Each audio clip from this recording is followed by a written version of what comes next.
Hi tears, hope நீங்கள் எல்லாருமே நல்லா இருப்பீங்கன்னு நம்புகிறேன்.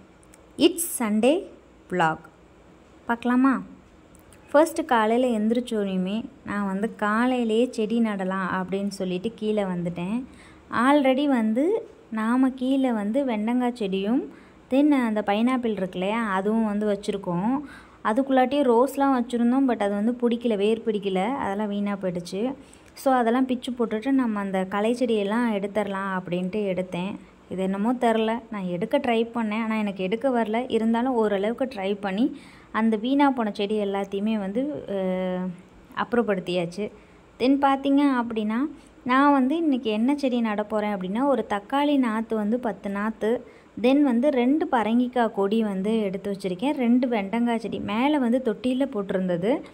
எல்லாம் நல்லா தான் வந்துச்சு. பட் என்னமோ தெரில, சத்து பத்தாதனால அதோட வளர்ச்சி கீழே வச்சதை விட மேலே வச்சது சின்னதாக இருந்த மாதிரி தோணுச்சு.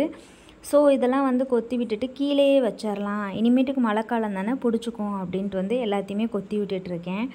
இந்த களை செடியெல்லாம் எத்தனை வாட்டி கொத்தி விட்டாலும் நல்லா வந்துகிட்டே இருக்குது. அதனால் இந்த மண் நல்லாயிருக்கும்னு நினச்சிட்டு நான் கீழேயே வச்சிடலான்னு எல்லா செடியும் கீழே கொண்டு வந்தாச்சு. ஒரு 10 தக்காளி நாற்று இருக்குங்க.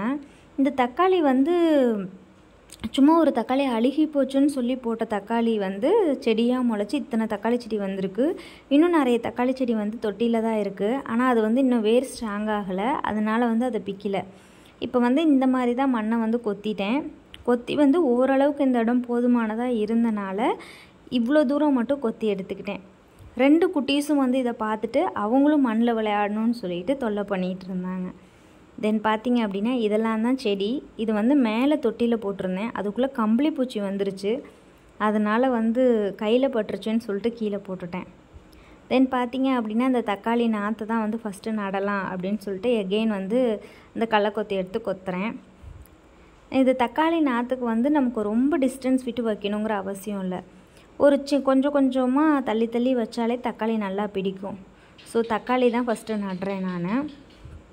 தக்காளி நட்டுட்டு பரங்கி கொடி நம்ம கொஞ்சம் படர்ந்து இருக்கணும், அதனால் அதை லாஸ்ட்டாக நம்ம நட்டுக்கலாம்.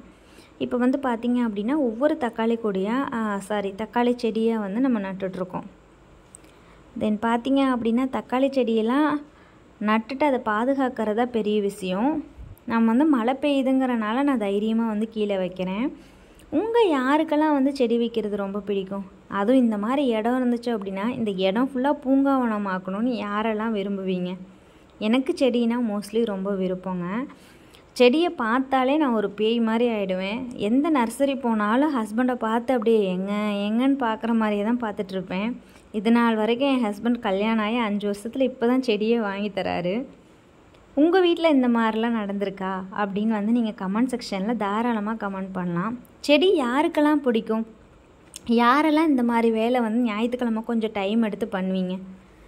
அதையும் கமெண்ட் செக்ஷனில் சொல்லுங்கள். தென் பார்த்திங்கன்னா நான் ஒவ்வொரு தக்காளி செடியாக நட்டுட்டேங்க. ஒரு 5-6 செடி நட்டுட்டேன். அதுக்கப்புறம் பரங்கி கொடி நட்டுட்டு அதுக்கப்புறம் வெண்டங்காய் செடி நடலான்னு சொல்லிட்டு விட்டு வச்சுருக்கேங்க. பக்கத்தில் பார்த்திங்க அப்படின்னா வெண்டங்காய் செடி. இந்த வெண்டங்காய் செடி இப்போ தான் இவ்வளோ தான் இருக்குது, ஒரு 2 இன்ச்சு தான் வளர்ந்துருக்கு. ஆனால் அதுக்குள்ளாட்டியும் பூ வச்சிருச்சு.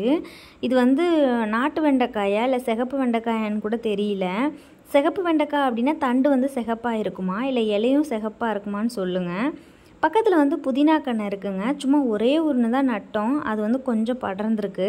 நான் மேலே மாடி தோட்டம் போட்டிருக்கதை ஆல்ரெடி நம்ம வீடியோவில் காட்டியிருக்கேன்.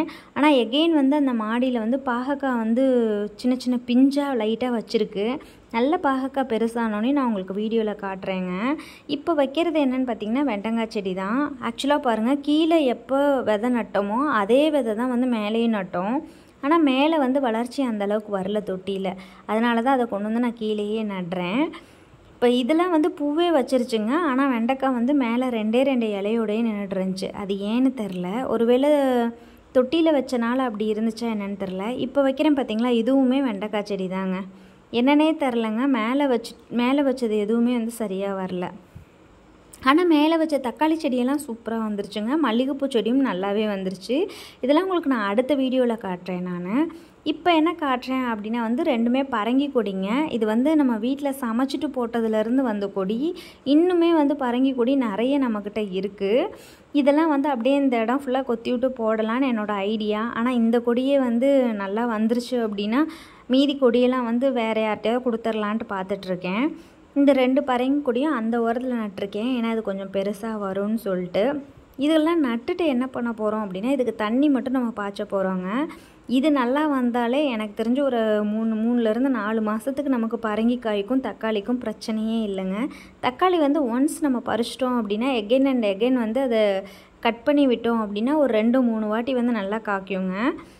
தென் பார்த்திங்க அப்படின்னா எல்லாத்தையுமே நட்டாச்சு. ஃபைனலாக ஒரே ஒரு தக்காளி செடியை மட்டும் மிஸ் பண்ணிட்டோம். அதனால் அந்த தக்காளி நாற்றை மட்டும் நட்டுட்டு நம்ம அடுத்த வேலையை பார்க்கலாங்க.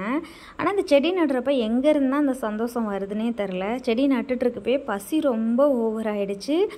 வீட்டில் வந்து இன்றைக்கி நம்ம வந்து கார தோசை தாங்க போட்டிருக்கோம். ரொம்ப சூப்பராக இருந்துச்சுங்க அந்த கார தோசைக்கு யாரெல்லாம் தேங்காய் எண்ணெய் விரும்பி ஊற்றி சாப்பிடுவீங்க அப்படின்னு கமெண்ட் செக்ஷனில் கமெண்ட் பண்ணுங்கள். தேங்காய் எண்ணெய் ஊற்றி சாப்பிட்டா அவ்வளோ சூப்பராக இருக்கும். தென் வந்து இந்த சண்டே வைப் தாங்க. சண்டேனாலே ஃபேமிலியோடு சேர்ந்து ஜாலியாக டான்ஸ் ஆடணும், ஜாலியாக இருக்கணும், இப்படி தான் வந்து எல்லாத்துக்குமே தோணும். அதே மாதிரி தான் எங்களுக்குமே தோணும். குட்டீஸுங்க எல்லாமே வந்து இந்த மாதிரி டான்ஸ் ஆனால் நல்ல வைப் ஆயிடுவாங்க. இந்த சண்டே வந்தாலே அந்த டான்ஸ் தாங்க எங்களோட ஸ்பெஷலே.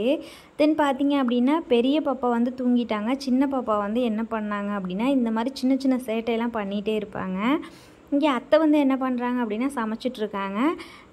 என் ஹஸ்பண்டு, மாமா, நான் எல்லாருமே வந்து டிவி பார்த்துட்ருந்தோங்க. ரொம்ப சூப்பராக இருந்துச்சு. இப்படி எல்லாருமே சேர்ந்து டிவி பார்க்குறப்ப இன்னுமே சூப்பராக இருந்துச்சுங்க. தென் வந்து ஆஃப்டர்நூன் வந்துருச்சு. எல்லாத்துக்கும் பசியும் வந்துருச்சு, சமையலும் ஆயிடுச்சு. இன்றைக்கி சண்டே ஸ்பெஷல் என்னன்னு பார்த்தீங்க அப்படின்னா ஒயிட் ரைஸ், தென் வந்து கொத்துக்கறின்னு சொல்லி முந்திரி நிறைய போட்டு செஞ்சுருந்தாங்க அத்தை. ரொம்ப சூப்பராக இருந்துச்சு. தென் பார்த்திங்க அப்படின்னா மட்டன் குழம்பு, அதுவுமே செம்ம டேஸ்ட்டாக இருந்துச்சுங்க. இந்த மாதிரி எல்லாருமே சேர்ந்து சாப்பிட்றப்ப அதில் இருக்க சுகமே தனி தான். தனியாக சாப்பிட்டோம் அப்படின்னா நம்ம வந்து இந்தளவுக்கு சாப்பிடுவோமான்னு தெரில. எல்லாத்தோடு சேர்ந்து சாப்பிட்றப்ப தான் வந்து அதோடய டேஸ்ட் வந்து இன்னுமே அதிகரிக்குது. இந்த கொத்துக்கறியை வந்து நாங்கள் என்ன பண்ணோம் அப்படின்னா ஃபஸ்ட்டு கிரேவி மாதிரி போட்டு சாப்பிட்டோம்.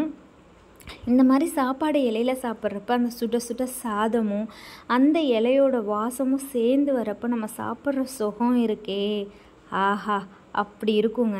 கொத்துக்கறி நல்லா பதமாக இருந்துச்சு, சூப்பராக இருந்துச்சு, டேஸ்டியாக இருந்துச்சுங்க. கொத்துக்கறி வந்து யாரெல்லாம் வந்து சூப்பராக பண்ணுவீங்க, யாரெல்லாம் முந்திரி நிறைய போட்டு பண்ணுவீங்க வெங்காயம் போடுற மாதிரி, அதை சொல்லுங்கள். நான் வந்து கொத்துக்கறி இன்ன வரைக்கும் ட்ரை பண்ணதில்லை. அத்தை ஃபர்ஸ்ட் டைம் செஞ்சு கொடுத்தாங்க. ரொம்ப சூப்பராக இருந்துச்சு. டின்னர் ஃபினிஷுங்க. கொஞ்சம் சின்ன தூக்கத்தை போட்டுட்டு அப்படியே சாயந்தரம் மயில் டான்ஸ் ஆடுறத டீ குடிச்சிட்டே பார்த்தோங்க. ரொம்ப சூப்பராக இருந்துச்சு. மயில் வந்து நாங்கள் வந்து அதை ஃபோட்டோ கவர் பண்ணுறோன்னு தெரிஞ்சே ஆடின மாதிரி இருந்துச்சுங்க. தோகையை எவ்வளோ அழகாக விரித்து காட்டுது பார்த்திங்களா. இந்த மாதிரி காட்சியெல்லாம் யாருக்கு கிடைக்கும்.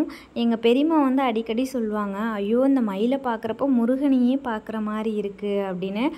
டெய்லியுமே மயில் வருங்க. ஆனால் இந்த அளவுக்கு வந்து ஃபோட்டோக்கு போஸ் கொடுக்கவே கொடுக்காது. இந்த வாட்டி என்னமோ தெரியல, ஃபோட்டோக்கு வந்து டான்ஸ் ஆடி போஸ் கொடுக்குது. அவ்வளோ சூப்பராக இருந்துச்சு. கண்ணுக்கு ரொம்ப குளிர்ச்சியாக இருந்துச்சு. பாப்பாங்கலாம் இதை தான் பார்த்து ரொம்ப என்ஜாய் பண்ணுவாங்க. அவங்களோட புக்ஸ்லாம் வந்து மயில் இருக்குங்க. பீகாக்னு சொல்லுவாங்க. நேரில் வந்து பீகாக் பார்க்குறப்ப அம்மா இதுதான் பீகாக்கா, கேட்டை பார்த்தா இதுதான் கேட்டா அப்படிலாம் கேட்பாங்க. எங்கள் பெரிய பாப்பா வந்து அம்மா சிங்கம்லாம் எங்கே இருக்கும், சிங்கம் வருமா இங்கே, புலிலாம் எங்கே இருக்குது, புலி இங்கே வருமான்ட்டு கேட்டுகிட்டே இருப்பா. நாங்கள் அப்போ தான் வந்து சொல்லித்தருவோம், இதெல்லாம் வைல்டு அனிமல், இதெல்லாம் இங்கே வராதுமா வீட்டுக்கு அப்படின்னு சொல்லுவோம். இந்த வீடியோ உங்களுக்கு நிச்சயம் பிடிச்சிருக்கும்னு நினைக்கிறேன். பிடிச்சிருந்தா லைக் பண்ணுங்கள், ஷேர் பண்ணுங்கள், மறக்காமல் சப்ஸ்கிரைப் பண்ணுங்கள். இப்படி தாங்க எங்களோட சண்டே விலாக் போச்சு. பாய்.